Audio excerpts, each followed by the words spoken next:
और अभिमन्यु की शादी को 5 साल हो चुके थे, लेकिन अभी तक उनका कोई बच्चा नहीं हुआ था।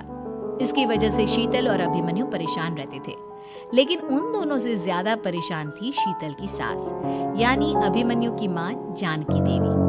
जानकी देवी चाहती थी कि जल्दी से जल्दी उनकी गोद में पोता या पोती आ जाए, और इसलिए वो अपनी बहू शीतल को लेकर एक दिन हॉस्पिटल पहुंची। डॉक्टर मैडम, जरा ठीक से चेक करके बताइए ना। कई बड़े बड़े डॉक्टर को दिखाया है, लेकिन मेरी बहू माँ ही नहीं बन पाती। मैंने शीतल को बहुत अच्छे से चेकअप किया है। देखिए, बात यह है कि शीतल के अंदर माँ बनने की कैपेसिटी नहीं है। ये आप क्या कह रही हैं डॉक्टर साहब? कोई तो इलाज होगा ना, कोई दवाई दे दीजिए।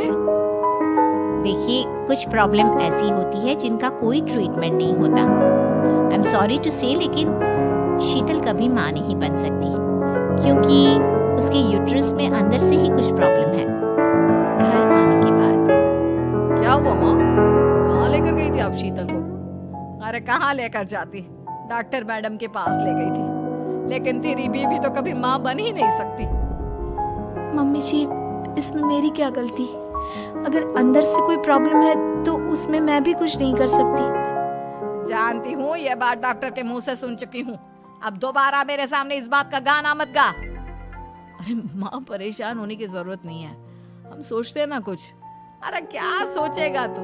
जब डॉक्टर कह चुका है कि तेरी बीवी माँ नहीं बन सकती, तो बता क्या सोचेगा तू? कहाँ से लाएगा बच्चा? माँ, ये तो मैं भी नहीं जानता। अभिमन्यु, क्यों ना हम अनाथ आश्रम से एक बच्चा गोद ले आए? क्या फर्क पड़ता है बच्चा हमारा हो या गोद लिया हुआ? आई बड़ी बातें बनाने वाली। क्या फर्क पड़ता है? अरे क्यों फर्क नहीं पड़ता? मुझे इस वंश को आगे बढ़ाने के लिए मेरे बेटे का खून चाहिए, किसी दूसरे का नहीं। लेकिन माँ, आप जानती है कि ये अब पॉसिबल नहीं है। मैं कुछ नहीं जानती। मैं किसी पराये की औलाद को इस घर में अपना पोता या पोती बन के बढ़ता हुआ नहीं देख सकती। मेरा वंश मेरे बेटे के खून से ही आगे बढ़ेगा। लेकिन मम्मी जी, ऐसा कैसे हो पाएगा? आप अच्छी तरह जानती है ना, मेरा और अभिमन्यु का बच्चा नहीं हो सकता। तो मैं अपने बेटे की दूसरी शादी करवाऊंगी, और अपनी दूसरी बीवी से ये मुझे बच्चा पैदा करके देगा। ये आप क्या कह रही है माँ?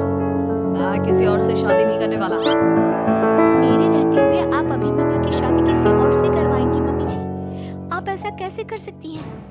तू बस देखती जा बहू, मैं ऐसा कैसे कर सकती हूँ। कुछ दिनों के बाद, अभिमन्यु, मैंने तेरे लिए लड़की ढूंढ ली है। माँ, मैं आपको कितनी बार समझाऊं? मुझे किसी से शादी नहीं करनी है। पहले मेरी बात सुन। ये जो चमेली है ना, हमारे घर में काम करने आती है, वो तुझसे शादी करने के लिए तैयार है। मम्मी जी, आप अभिमन्यु की शादी एक नौकरानी के साथ करवाएंगी? वो इसलिए क्योंकि चमेली दिखने में बहुत खूबसूरत है, बच्चा भी सुंदर ही होगा। मम्मी जी, लेकिन एक बच्चे के लिए अपने बेटे की शादी नौकरानी के साथ करवाना, क्या ये सही है? अगर अभिमन्यु ने शादी नहीं की ना, तो मैं अपनी जान दे दूंगी। अब देख लो, अगर तुम्हें अपनी माँ की जान प्यारी है तो तुम्हें इस नौकरानी के साथ शादी करनी ही होगी। इस तरह जानकी देवी अपने बेटे अभिमन्यु की शादी नौकरानी चमेली के साथ करवा देती है। कुछ दिनों के बाद, नौकरानी से मालकिन बनके तो मजा आ गया, अब तो मैं इस घर की मालकिन हूँ।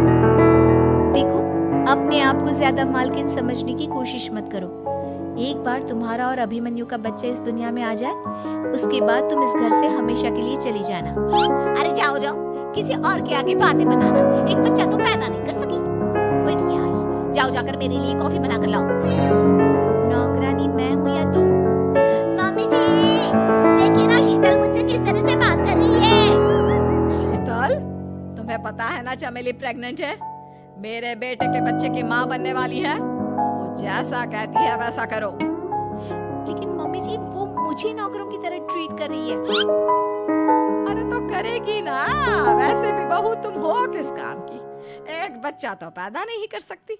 जाओ अब घर के सारे काम करो और चमेली को आराम करने दो।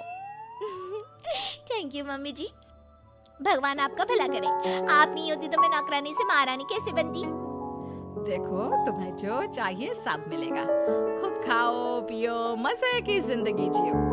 लेकिन बस मुझे एक बच्चा पैदा करके दे दो। कुछ दिनों के बाद, मम्मी, बच्चे के लिए आपने मेरी शादी चमेली के साथ करवा तो दी, लेकिन दिन और रात का चैन मिट गया है। सारा दिन शीतल और चमेली की बहस चलती रहती है। अब शीतल को इस घर में रखने से क्या होगा? मैं तो कहती हूँ उसे घर से निकाल दो, है भी किस काम की। मैं ऐसा नहीं कर सकता माँ, वो मेरी पत्नी है, उससे बहुत प्यार करता हूँ मैं। तुम्हारी पत्नी चमेली है, चमेली, उससे प्यार करो। अरे तुम्हारे बच्चे को जन्म देने वाली है वो। अभिमन्यु, मैं खुद ही इस घर से चली जाती हूँ। वैसे भी अपने ही घर में नौकरों की तरह रहकर परेशान हो चुकी हूँ। घर की नौकरानी मेरे ऊपर हुक्म चलाती है, वो तुम्हारी पत्नी बन चुकी है। अब मेरा इस घर में क्या काम? अभिमन्यु के बार बार रोकने पर भी शीतल उस घर से चली जाती है। कुछ दिनों के बाद चमेली एक बच्चे को जन्म देती है। भगवान ने मेरी सुन ली, मेरे बेटे का घर भर गया, उसका अपना बच्चा इस दुनिया में आ गया। मम्मी जी, बच्चे को हाथ लगाने से पहले मेरी एक शर्त तो सुन लो। तुम कहना क्या चाहती हो चमेली? आपकी मम्मी को बहुत शौक था ना अपने पोते को खिलाने का। अब देखो, इस दुनिया में हर चीज की कोई ना कोई कीमत तो होती है। तुम अपनी आधी प्रॉपर्टी मेरे नाम कर दो, बच्चा तुम्हारे नाम। अरे लेकिन मैंने अपने बेटे से तुम्हारी शादी करवाई है, अब ये सौदेबाजी कहाँ से आ गई? जो औरत अपनी बहू को घर से निकाल कर एक नौकरानी के साथ अपने बेटे की शादी करवा दे, वो तो सौदेबाजी कर ही सकती है ना। उसका कैसे भरोसा कर सकते हैं? मुझे बस आप लोगों की प्रॉपर्टी चाहिए, उसके बाद ही बच्चे को आप हाथ लगा सकते हैं। मैंने कहा था ना मम्मी, आप गलत कर रही हैं। देखिए, इसका नतीजा आपके सामने है। जब शीतल को पता चलता है कि अभिमन्यु और चमेली का बच्चा दुनिया में आ गया है, तो वो अपने घर पहुंचती है। अभिमन्यु, कहाँ है आपका बच्चा? क्या मैं उसे देख सकती हूँ? कुछ भी मत पूछो शीतल, माँ की हुई एक गलती हम लोगों पर भारी पड़ रही है। वो नौकरानी अपनी औकात पर आ गई है और अब हमसे अपनी आधी प्रॉपर्टी मांग रही है, वो भी बच्चे के बदले में। एक बात कहूँ अभिमन्यु, आप उसे कुछ भी देने से मना कर दो। अरे कैसी बात कर रही हो? मेरे बेटे की औलाद है उसके पास, ऐसे कैसे मना कर दे? मम्मी जी, वो अभिमन्यु का बच्चा नहीं है, वो चमेली और उसके बॉयफ्रेंड का बच्चा है। ये तुम क्या कह रही हो शीतल? ये देखिए वीडियो। चमेली और उसका बॉयफ्रेंड आपस में बातें कर रहे हैं कि उन दोनों ने मिलकर आपको बेवकूफ बनाया है और अब इस बच्चे के बदले आपसे प्रॉपर्टी भी हड़प लेंगे। हे भगवान, ये मुझसे क्या हो गया? ना तो बच्चा मिला और अपने बेटे की नौकरानी के साथ शादी करवा दी सो अलग। अब क्या होगा? मुझे माफ कर दो शीतल, मेरी वजह से तुम्हें बहुत तकलीफ हुई है। अभिमन्यु, मैंने कहा ना, उस नौकरानी को उसके बच्चे सहित इस घर से बाहर निकाल दो। लगता है मेरे अभिमन्यु का बाप बनने का सपना अधूरा ही रह जाएगा। अभिमन्यु, अपनी मम्मी से कहो कि परेशान ना हो। आपको याद है एक बार हम एक IVF सेंटर गए थे, मैंने फिर से वहां जाकर बात की थी और आपको पता है इस बार मैं प्रेग्नेंट हूँ, क्योंकि हमने वहां पर प्रोसीजर करवाया था जिसकी वजह से मैं प्रेग्नेंट हो गई थी। और इस बात का पता मुझे बस कुछ महीने पहले ही लगा है। हमारा बच्चा इस दुनिया में आने वाला है अभिमन्यु।